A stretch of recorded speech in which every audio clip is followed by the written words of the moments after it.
What's going on, guys? Hit Pause here with a quick run through and a bit of a review, I guess, of something very cool. Is something that I am dubbing God's gift to rats everywhere. Now, if God were to have ever bestowed anything upon the lowly creature known as the little shit rat, it would be, in my opinion, of course, a fur. What would he do without his fur? He would become extinct. He wouldn't have survived the elements. He wouldn't have protection against anything. He would be not here anymore. So I have NeoFur. I would like to introduce that to the people on my channel. If you haven't seen it, I kind of feel like most of you probably have. I did go and pick it up because if there was any project out there that needs NeoFur, it would be the one called Rats. I guess the one called Fur Game would be better, but I really have been dying for this. Now, I want to go ahead and say that this actually brings a tear to my eye because it has been 12 years since I have been dying for somebody smart enough to pull off something like this to come along. So first off, I want to thank those guys for just, wow, this is awesome. I can't believe I have fur on my rats now. Now, I also want to go over a couple of things. There's a couple of cool features about this whole thing. So I also have here a Teddy McBaronson, and he too has fur. Okay. And here is the cool thing. If I move him around, you can see that it moves around to physics. Now it gets kind of blurry a little bit, but in motion it's really cool. It's really good, as long as it's moving around. Okay, and you can change the anti-aliasing modes and stuff like that to affect how it updates. I also have another cool feature to show, and that is that the fur, again, updated here. Well, actually, I pulled the fur away from the mesh. Hang on. Let me make sure I'm just moving him. There we go. And then I can hit G. Okay. So you can see the physics on the fur there, but you can also notice that it's only growing in spots where I've told it, right from the joints and things like that. And you can also see it's only growing out from the black part of the stripes here, because what I did was I painted a mask for him. B fur growth. So these are the only spots on him where it's going to grow. I'm just going to show the texture. I won't show that on the model or anything right now. Okay. And in terms of how easy this was to set up, it was pretty much a no-brainer, plug and play. I only say pretty much because I had to fix something. And I think it's because of the way I did it. So in the instructions, they say that you get some content, okay, from the plugin. If you show content, I'm not showing it right now, but and you can grab, because what you need is this material. There's two that come with it here, the NeoFur Master and the NeoFur 1, and then you should essentially take this and duplicate it so you can make your own adjustments to the material here. And I'll show, here's the material here. As you can see on the rat, I'm actually using a wood texture for the color of his fur. Okay, I just fake that. I can make that anything. For instance, I can make that like a mustard label, and it does in fact put a mustard label on there. Okay, you can see the hot dog and the yellow and everything. So it'll paint that whatever color that you want, which is really cool and easy to use. There's other things you can do. There's two spots for controls, basically, for controlling the look. There's the material, and then there's the fur itself. The material is basically the shading properties of what you're seeing here, the color. I think you can mess with others. They've got a bunch of stuff here. Now, the one thing that it doesn't do yet, I'm going to make it do, is one of the things that I want, and it's important for me, is that I be able to say change the color of the fur either in-game or at author time, so that I can have white fur, brown fur, tan fur, black fur with white stripe, white fur with black stripes, a nice a nice light tan on the top of his nose to dark fur to I want to make sure I don't have any fur on the inside of his ears and the back of his head, and things like that. I'm going to make sure that the fur is, not on the palm of his hand, or actually maybe not even on his hand at all, to be honest, or just trim it so that his fingers don't have fur, because rats don't have fur on their little hands. You can see that the fur is not growing on the eyes. Okay, it is per material ID. That's something that you set up in the so if I take this guy, and where's my details over here? I had moved the details out of the screen so I could do it full screen for you guys. But if we come over here and we take a look, it's a component that you add. Okay, and then here is where we get all of the controls, and it actually requires this thing called the fur asset. Now the fur asset, you can tell it which mesh material ID there is. Now if you need to grow fur off of more than one material, say you needed it to be on his head and his arms, and his head and arms were separate. In my case, his head and his arms are actually not a separate material, they're the same material.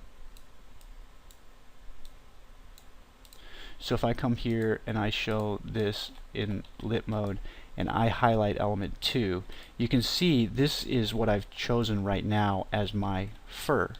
Okay, and there's a few issues with what I've got here. Number one, this character is a full-blown test platform model.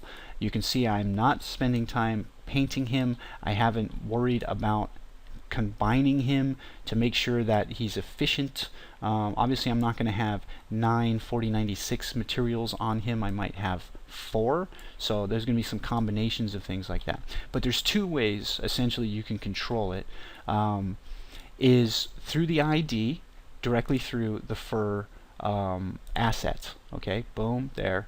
But there's also nothing stopping you from creating more than one of these things and having more than one component on here. I can grow fur off of his face, and let's see if I can find his because this will be funny. There we go. So it's element number 9. So what I'll do is I'll change this one to be element number 9, and I'll save that. It might crash, by the way. It has been prone to do that, I've seen. So what I do here is go NeoFur, okay, and then I pick this as the fur asset. Okay, so now it's on the helmet, all right, but there's no material on there yet. So then I come here. Actually, if I click this one, I can get to the area where I put the materials. So I'll duplicate this one, and I'll call this MI helmet fur, which sounds like the name of a porno, right? And we're gonna come here, and I think I don't have it. I have a black texture somewhere, just a solid black texture, because I kind of want to see what he looks like with an afro. So we'll go here to domain content, and I'll activate this. And I know there's one here very quickly on the list. I think Ant D works just fine. That would be the color base. Okay, so helmet fur now. Let's go here.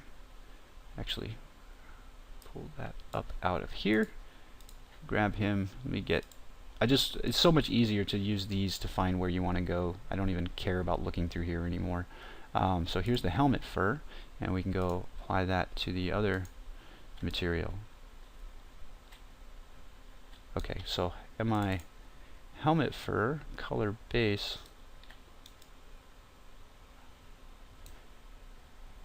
growth. Not sure why the color's not black. Okay, so we can just make this fur like a kind of a solid black color here. And now he's got a bit of a furry hat on, right? A little bit of an English Bobby thing. It's a little short, but There's other cool stuff we can do with it too. There's actually some physics parameters. Okay, like for instance, gravity influence could be set to 0, and now it's just going to be spiking out pretty much permanently. So if I... Oh, let me grab this Ninhichi. Kind of hard to tell when it's straight on, because I have a very solid black shader going on here, right? It's nothing really happening to it. So, I could take the... I could make the tip's a different color if I want. So it's darker in the middle, so it's grayish, I guess. So it would be white. Something like that. Obviously, you know, I can up the shell count to make it look nicer. I can make it much shorter. Okay. I can also make it look a lot like nastier. Which direction do I want to go with that? Okay, so here we go with a very, very small, a very large growth pattern. Okay, which is basically the image that's used to create each line of fur. It's a dot pattern, okay, and then like kind of a histogram type shift, almost a levels filter that makes with each successive shell, it should begin, the dot should be getting smaller and smaller and smaller, thus creating this tapering effect. Okay, that's kind of the theory. So we have this like pattern scale here, so I can make that twice as big, 4, 5, and you see as I do this, this is when it starts to become more hair-like. So when I get to like, you know, 20 and 30 and 50, when we start to get, you know, a very normal coverage, and I'm not actually adding any detail or anything. I'm not changing my FPS. This is just a texture scale thing. So the fineness of your hair is in fact can be done, you know, pretty much free. The amount of hair, meaning the shells here, is what's not free. So if I kick this to 150 or something, you can see my FPS immediately took a tank. It's got much finer along the edge here, as you can see, much finer from 30. Let's see what happens when it goes back to 30. Okay, you can see that that's kind of having an effect. All right. So there's lots of cool stuff we can do, and like I show in here, it's pretty clear that I can, you know, make this happen. Now, there was one problem when I brought this in, and that was that the this was a simple fix, but it was kind of weird that I had to go in because all of these textures, parameters here, they were all dead in the water. They all had nothing in them. So I just plugged my own thing into them. And the thing was, I screwed it up the first time because in the color ones, what I did was like, oh, they've got all these textures, right? Pattern and stuff like that. So I'm like, well, I'll just plug their textures back in, you know? And I ended up plugging one of the patterns in here. These are set to sampler type color. These right here, these are linear grayscale. So what I ended up doing when I plugged those in here, I ended up changing the sampler type to linear grayscale. And then when I was out here in the parameter, changing what the color of my fur was here, right now the helmet fur, I'm just using a color. When I was out here changing it, it was getting grayscale. I was just getting white fur no matter what I did. I couldn't figure it out, like what's going on. None of my textures are working. Well, it only took me a minute once I got in here and realized, oh crap, because what I did was I came in, I'm like, well, let me put my own color in there and see what happens, and it wouldn't let me plug it in. I was like, ah, that's what I screwed up. So I messed that up. Now, there is one thing that I do want to have actually done, and that is, I want to expand this right here, right from here. I want to create a massive injection. Okay, this is going to be Botoxed, and the idea is that what I want to do is I want to set it up so that I can feed it a mask, a pattern mask, and give it a primary and a secondary color, and those are going to be very important for me to do that. So the question is whether or not I can even affect it, and I think I can, but I can test it very quickly with a very simple hue shift. And all I got to do is just plug that in there, and then come out here to true, and then I'll just do a hue shift on the hair, because it's important that like for me, for my game, if I'm gonna let players be rats, if I'm not going to let you pick completely different characters, at the very least, I'm going to let you change the color of your damn fur, right? I mean, I think everybody would be pissed. They should be pissed if the game didn't do that. I mean, that would be silly. So that's something that it has to be able to do. So I'm going to do that right now. If you guys want to watch along, you're more than welcome. However, the preview part of the plugin is over. I'm going to give my final review here in just a second, but that's it, man. I mean, that's it in a nutshell. It was super easy to install. It's very inexpensive. You can use it on one project, and then they give you a GitHub account, and basically get on GitHub and download it as a zip, and then follow the instructions, which is put it into a folder. So if you can't do that, you're done. Just get out of the gaming industry. I'm just kidding. Now, you can do everything if you can't figure out how to put something into a folder. You'll be fine. Don't worry. So, okay, so final review. Gut feeling, 100%, 100 out of 100, 10 out of 10, 1 out of 1, however you want to call it. I am so happy, in my opinion. This is just me. I'm so happy. It's ridiculous. This is like it's enlightening. I feel relieved. It's weird. I feel super relieved. Oh, thank God! Now I finally got something to take care of this, because it's been bugging me for 10 years, and I'm not joking.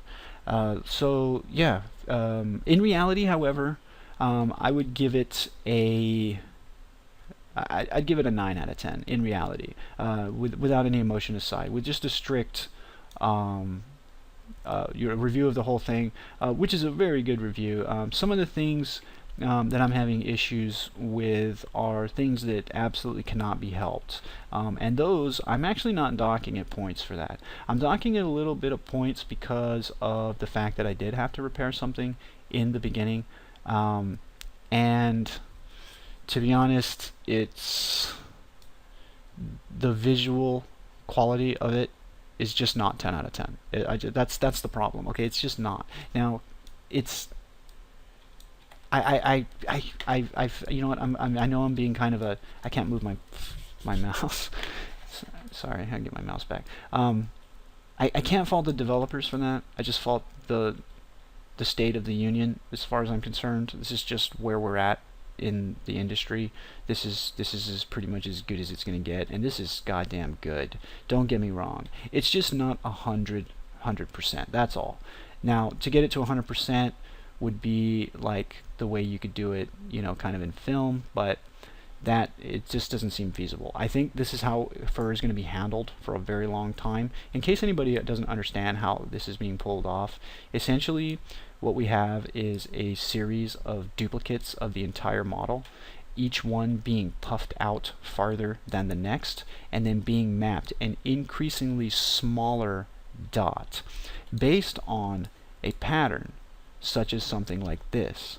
Now, each one of these, essentially what it does is for each copy of the mesh, the version of the pattern that gets applied has either levels or some kind of histogram shift or something applied to it, so that it's being cut off smaller and smaller and smaller around each of these dots. And that is what's faking the simulation of fur. Now, I can up the quality because you can see the steps quite clearly. There's separate dots here. There's no question about this, right? And I can clean that up if I really want to. I can actually come here and I can say, you know what, I don't want 30 dots, I want 150. And you can see that got a lot smoother, but there's still lines and dots here. You can also see my FPS took just an absolute tanking crap on me with these, because this is actually now 150 copies of the model right here. Does the fur look really smooth? Yes. Does it look perfectly smooth? No. You can see it a little bit kind of falling apart here, but holy God, is that nitpicking? What a dick am I being? And I'm doing it on purpose. I hope nobody gets mad at me, but this is part of it, right? I'm just gonna discuss it openly, pros and cons. None of this stuff means don't buy this thing. Everything that is just coming out of every pore I have is to encourage everybody to go get this thing. It's fantastic. Apparently the developers won a dev grant, which I would like to applaud them for that. However, like that's like Donald Trump win the lottery, in my opinion. Like those guys didn't need, I don't think they need it, unless I'm the only one that the only one that wants fur in their projects. I can't imagine. I think everybody's getting this thing. While I'm super happy that it's there, I don't think that it's going to be all that unique to rats. By that I mean it's not at all. I'm just going to be one of a whole bunch of games that have fur in it now. You know, it's not something that's going to be like, oh my God, look at the tech. This project or whatever is going to rest entirely on this. No, that ain't the fact. Now the other fact is that it's not that cheap. I'm getting about 30 FPS. I'm going to turn fur off on all of these by saying skip rendering, and on all of them. I don't want to delete it because it's my little tests and I'm having fun with it, so just skip the rendering, stops it entirely. And so I mean, while it's about 35, and it's hard for you guys to see what's flashing up the most. You're probably seeing a completely different number staying on the screen, but I know you're seeing a 3 here. That's the only thing I got. I'm mostly seeing a 4 to a 6 right here. So before it was kind of a 27 to a 30 for me. So I mean, it's like 7 to 8 FPS, which is kind of high, but at the same time, there's your trade-off. You know, what do you expect? So yeah, overall, you know, being perfectly legit, 9 out of 10, which is a perfect 100% go buy this thing without question. You're not gonna ever be upset. In terms of its usability right out of the box, it's very good. You have a lot of controls that you get right in the beginning. For the look of it, there's tons of really cool stuff in here. I'm not going to go through them like one by one or anything like that, but essentially there's a bunch of static switch parameters that you get at the bottom, and you can tell it to use textures for like the tip and the base if you want, and if not, it'll just go by color. And then there's all this fuzzy stuff and AO stuff and things that you can play with here that's fun. But here, in my opinion, when we get to one of the ones where it's like, what's your color here? All they've done is give you a texture input. Now that's fine. That's perfectly fine, because it appears that the material is going to accept something like this. So let me apply that real quick. And I will take the bear. I really should have had a white rabbit with a brown streak of fur on his back sitting right next to the bear. Would that have been poignant? Would that have been the most subtle use of the bear wipes his ass with the rabbit joke ever? Or would it be the most blatant ever? Your answers. Okay, so we come out here, take a look.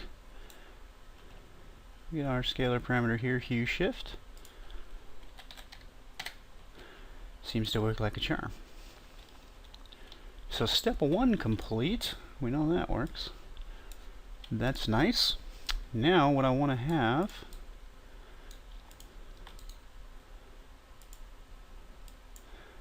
is a pattern. I'm going to call this fur pattern.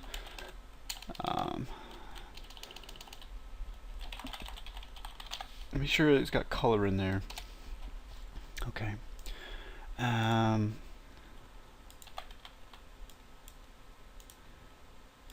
use this as my default for now. Okay, and then what we'll do, so that would be the color base. I really I'm not sure how many cases of this I need, to be honest. So we can shift the hue,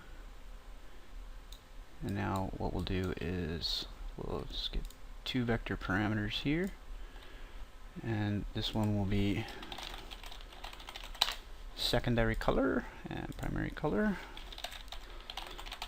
Alright, and then we'll lerp them. I guess secondary over primary, based on our fur color pattern. For now, I'll just use that. I could do some kind of a switch to determine which channel here you want to use, but for now I'll assume the red channel. However, like I said, if I want to utilize, I can get 3 patterns per texture if I set it up correctly. Otherwise I just get 1. So that would be more efficient for me to do, so I will eventually do that.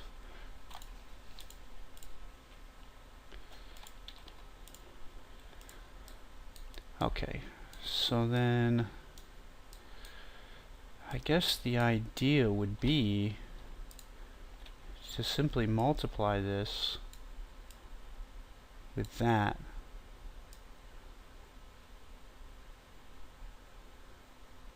I don't need a hue shift if I have a primary and secondary color, to be honest.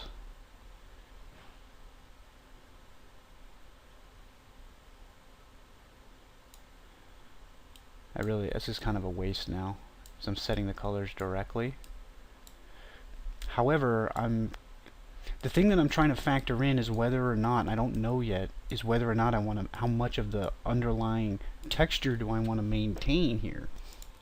Because to be honest, if this is anything other than white, it's gonna, you can see here quite clearly already that it's toning in with the stuff beneath it. So whether or not you want that, because the thing is each piece of fur needs to be broken up. So, and actually these should default to white, so they have no effect in the beginning. Only when they change will it have any effect. Otherwise, I can simply hue shift the whole thing, and I can just leave hue shift out in terms of just keeping it 0. It has no effect. So this is okay so far. We'll see. I'll pause while it does this compiling. Okay, so that has compiled. Now let's come here. I'll just pop this open. I got it over here. For color pattern, primary color, secondary color.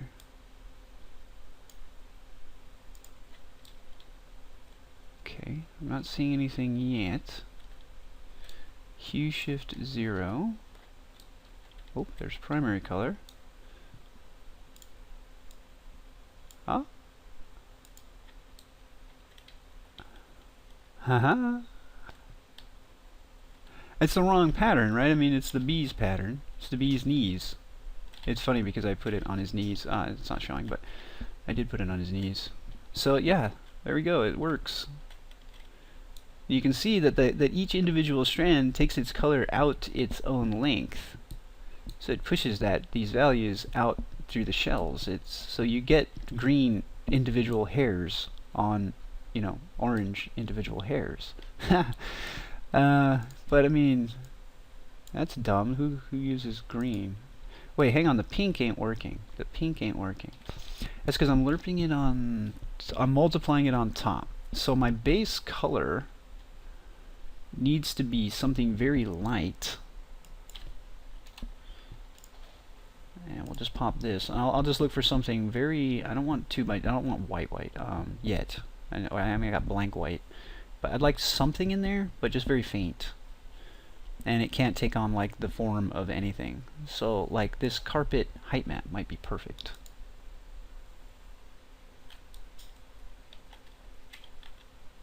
There we go. And now it's the colors that I've chosen. Right? So we go with a blue. I could have swore I took that over to here. You do see it update here.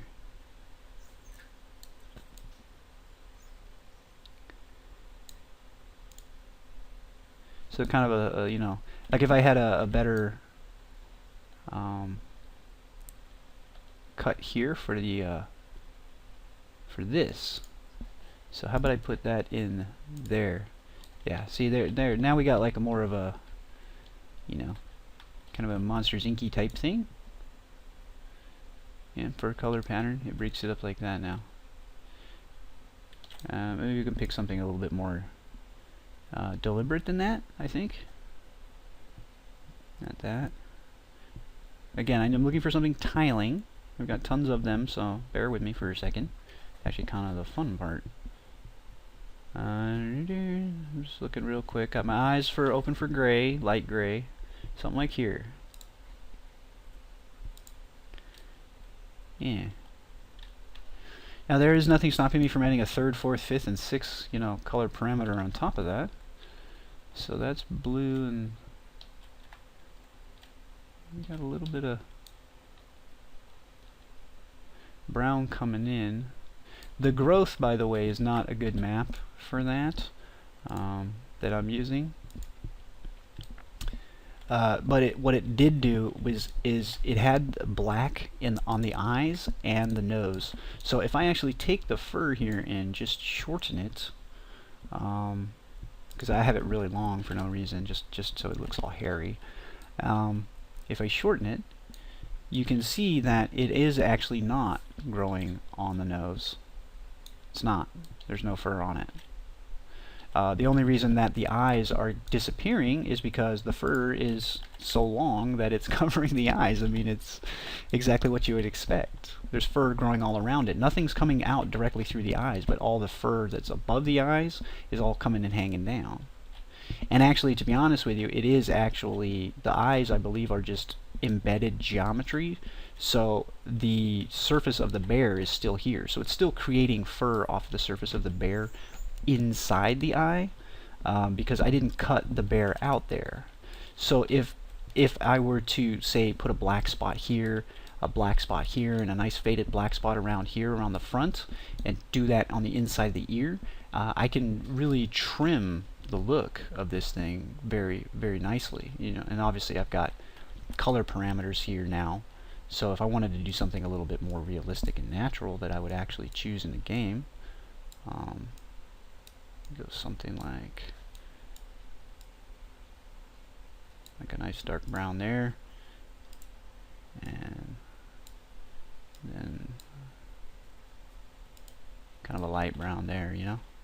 I would do something like that for my actual teddy bear, you know. Probably not this texture underneath, because it's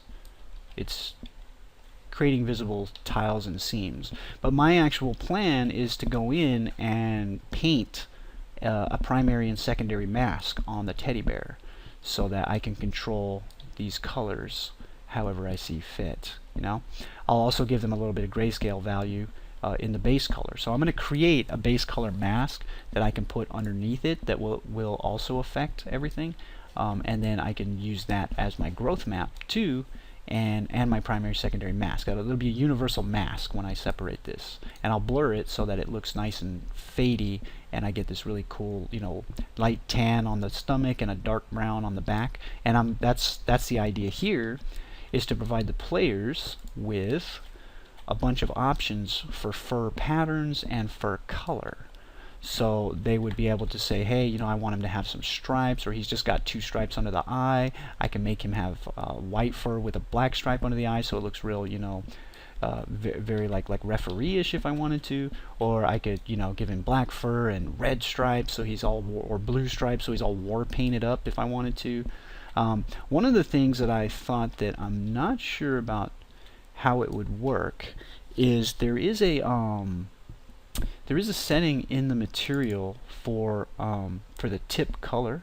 You can set a different texture for the tip color, and I was kind of curious. I'm not sure if this is going to work, but if you did that dramatically different, say like the hair was white and the tip was black, if there was a way to get that to to be sharper, you might be able to make it look like there's actually like dirt particles stuck on the fur, you know? That might actually be kind of cool. But yeah, I mean, I am super, super happy with this. And like I said, I now have no problems changing any of this stuff to affect the look of my bear. I can pick different masks for this, macro variations and stuff. Put that here to get a weird look underneath. You can see it doesn't match the UVs, but you can come up with some interesting effects nonetheless. There is also, by the way, in case anybody was wondering, there's a rim shader and a darkening. So right here, if I take the fuzz center darken down, you can see it goes to black. And if I take the brightness up here up, you can see that I like rim shade the thing. So it's kind of a Fresnel effect going on the whole shader. And if you balance this properly, it's like that's 0, but I actually like the darken in there. I think it helps. It's almost like a fake ambient occlusion in my opinion. And then you can take the brightness, so like here's 0, so there's no like real rim shading on that at all. But if I go like 10, you can see it really pulls it out on the edges over here. It looks just way nicer. Look at this right here. It's exactly what you'd want. That halo effect. It's gorgeous is what it is. You can get rid of it, you know, or bring it out. And this will take on a really dramatic look when I actually kick the hair length up here. So if I say take the length to like 5, you can see that's just really blasting through there, you know. Looks great. Let's actually take a look at him in the shade. I haven't done that yet. Let's see how this lights.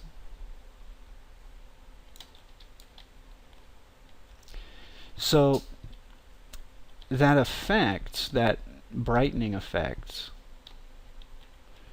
isn't gonna be all that dependent on which way you're looking at it, or if there's necessarily like a light right behind it. I think it's based directly on its direct light. So it's kind of strange how it works in the dark. It feels like he's got a little bit of glow to him for no reason here. Like it shouldn't be bright as shit right here, right? Now I know that I did make it bright as shit, like I went crazy. I put 10. And that's not normal. I think it was 2. Okay, so that tones it down, which is what I would keep it at in the game. But the fact is that we have to keep in mind that this is kind of like a shader effect. It's not a real effect, you know. But I mean, he just still looks just so fuzzy. I could die. I'm gonna go ahead and say it. Let me try one more here. I'm just gonna play with this just a hair more. Test pattern. And then I'm going to pick dramatic colors, dramatically different colors.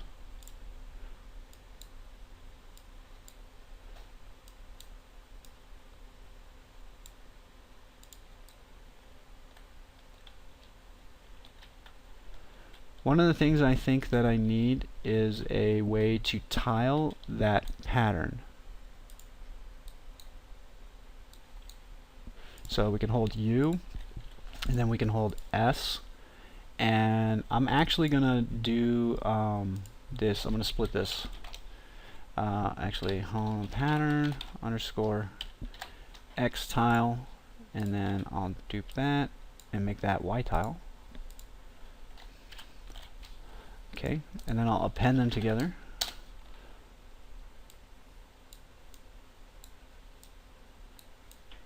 And then we will multiply that. Okay. If I wanted to do like a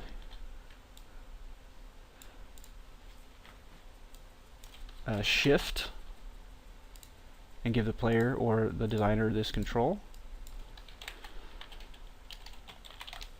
shift, and then we add that.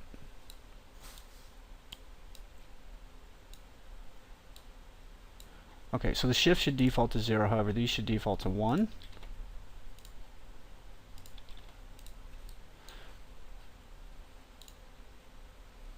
Okay, I'll let that compile. It's going to take a moment. But I'll get ready while it's doing it. By the way, while it's compiling, I don't know if you can see that, but you can see the physics being applied to the shells. All based on springs to each other. It's so cool. Really is effective. Very effective. Alright, be right back. Okay.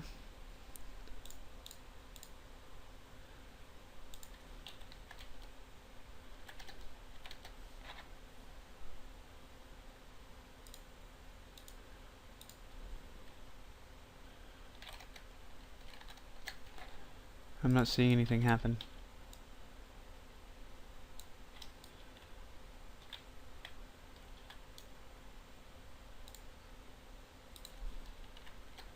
Okay, I'm not seeing anything happen here. Let me investigate that.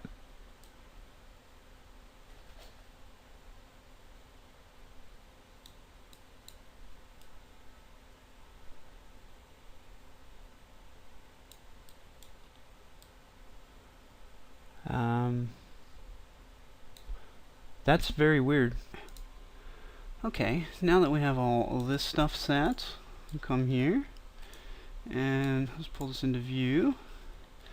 I did put things under a new pattern group here, color pattern. So say like 0.1 and 0.1. It's mostly blue. And let's say like, and we get some stripes. Right? Okay, now my UVs don't match or anything like that, you know.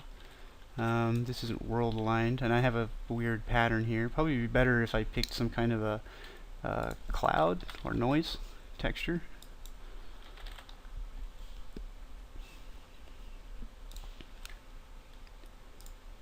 There we go. You get some definitely more definitive striping going on there. Very cool.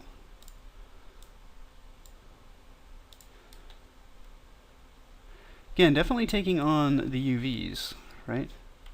So these patterns, you know, should probably match your UVs, or perhaps even use a second UV set with a more uncut and relaxed UV map. More of a spherical bag approach, so you don't have seams for some of these tiling materials. So there's nothing stopping us from going in here and telling this thing to use coordinate 1 instead. Would be pretty cool. And we get some little red and green spots. So I think that's a success. I think I have absolute, pretty much fundamental control over the color of my fur. I definitely have a growth ability. There's a growth map. Where is it? Growth right here. So if I take a let's take a very very dark texture with not a lot on it. There, I'll just do this for now. I'll plug that in. You can see that there's only small patches of the actual fur where the growth is. It's just so awesome. It's so easy to control. You know, now he's got bear aids. That's pretty much how they look right before they turn into a zombie or something. Now there's the one thing that I'm not digging, and I'm wondering if this is just me or if there's another thing going on here. But I'm personally having issue with the non-furred area still creating a blurry fur part. Like I can still see the shells here. That's not completely alphaed out. And maybe over time it seems to be getting thinner and thinner and thinner over time. This is fairly related to the post-process So we'll take a look and see what we get out of here when we go to the settings. First off, let's unenable it. And you can see it's just I have a lot of atmospheric things going on. I also have light propagation volumes happening. You can see that all goes away and it comes up and it warms up. So that's all that's doing right now, but it also is hanging on to some stuff with the anti-aliasing, and we have an anti-aliasing method here, which FXAA might be. And see, FXAA is very much more screen door approach, very dithered looking. And if we go none, you can see that there's definitely a bunch of pixels here. FXA or temporal seems to be the one that smooths it out the most. It's the best balance, and it's the one I'm using anyway. I don't know what that means. Let's crank that up. Let's crank that down, and then reset it. And I'm going to admit it, I saw no difference whatsoever. So this right here, I'm not sure about. I hope this actually does get addressed, because it looks really bad on my B. It looks really bad on him. Where is he? He's over here. I'll show you this. So we go to the NeoFur, and then we show the rendering here. So like here is especially poignant. There's only supposed to be hair right here on here, but as you can see, I've got this very, very, very distinct halo here. It's not slightly visible. It's really there. It's dark, almost darker than the frickin' model itself, and it's everywhere, even in the spots where there's not supposed to be fur at all. So there's something going on with the way that the alpha is being passed through or being written or something, because it's clearly not working 100%, right? So I kind of hope that gets fixed. Will it break it to the point where I don't use it anywhere? No, but it will make it so I don't use it on something like this, where I try to just have a little bit of fur in a specific spot. I don't believe that this is the method that they want us to use.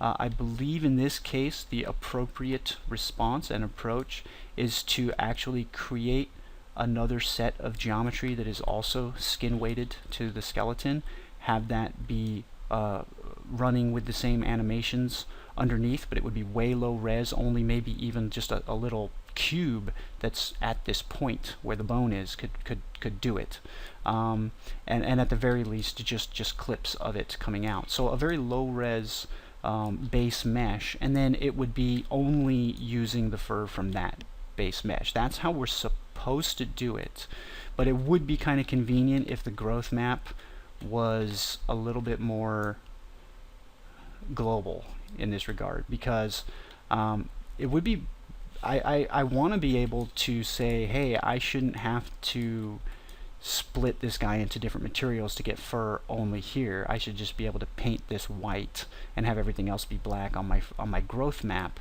and it should be fine. But if I do that, if it was all one material, all of the rest of my rat would be looking like this. All of his helmet, all of his pouches, his clothes, his shoes, his boots, everything that wouldn't have fur on it would now have this halo around it of dirty, noisy pixels, like you see here on the bee. And like I said, it's even on his wings here, which is, well, no, I don't think it is on the wings. It isn't, because they're a separate material. It shouldn't be on the wings. I think I actually have a little bit of a halo fuzz around it, because when it animates, it looks better. And they're never supposed to be still. These are constantly supposed to be in motion blur. But yeah, for sure in these areas, as you can see right there, it's going to be bad, and it's going to be bad on here. So like I said, the simple fix is to make sure that you have a separate growth mesh. You can't just rely on the growth map, because it doesn't cut it out clearly here. There's something wrong. I think that this is a bug. I think that this shouldn't actually be like this. Maybe there's something in the deep down fundamental rendering core that says there's nothing they can do about this. I don't know, but I do know that it's not desirable in any case. I don't think anybody wants this on anything that they make, no matter what it is, whether or not it's a bee with fur or anything. Other than that, minor thing for now, hopefully. I want to hope that it gets fixed, but if not, there's a fix I can do. Like I said, just separate the mesh. As you can see here, when I turn the NeoFur on the rat, you know, I can turn it on just his head, or I can turn it on just his helmet, you know, and it works just fine. And that's clearly not causing the halo around other parts here. It's perfectly fine. There's nothing here. Here is a problem. If I were to say, hey, I don't want the straps to have fur, and I mask them out, they would have that problem. They would have the shells still visible. Okay, so we keep that in mind and we work around it, and that's all there is to it. So hopefully you guys found this awesome. This is like, I'm just gonna say it one more time. This is like my favorite thing ever now. So hit pause, signing off. See you guys in the next one. Thanks for watching.